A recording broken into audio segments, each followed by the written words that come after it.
আসসালামু আলাইকুম সুপ্রিয় দর্শক।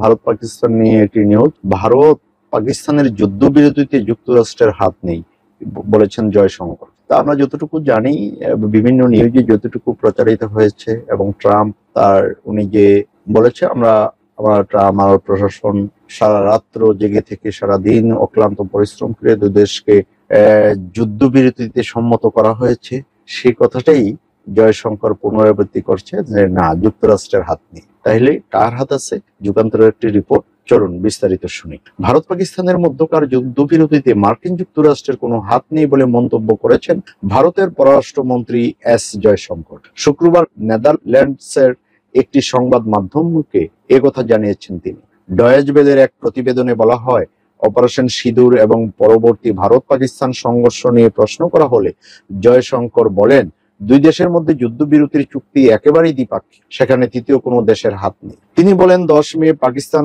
ভারতের সঙ্গে হটলাইনে যোগাযোগ করে, তার ভিত্তিতে যুদ্ধবিরতির সমঝোতা হয়। অন্য অনেক দেশই পরিস্থিতি নিয়ে উদ্বেগ প্রকাশ করেছে এবং ভারতের সঙ্গে কথা বলেছে। যুক্তরাষ্ট্র তার মধ্যে পড়ে, কিন্তু যুক্তরাষ্ট্র দুই দেশের মধ্যে মধ্যস্থতা করেনি। তাহলে এই যে বের হয়েছে, ট্রাম্প বলছেন যে সম্মত হয়েছে, তা ওগুলি কি ভুল, মিথ্যা?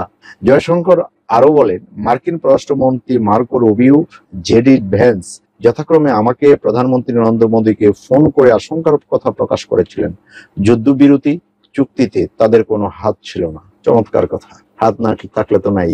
আসলে ওনার রাজনীতির ব্যাপারটা কে কখন কি বলে, কার সুবিধা মতো কি বলে, এটা আসলেই ভাববার বিষয়। তো যদি কারো হাত না থাকে, ওনারা নিজেরা যদি যুদ্ধবিরতি করে, তাহলে ভালো। তা আজ এ পর্যন্তই।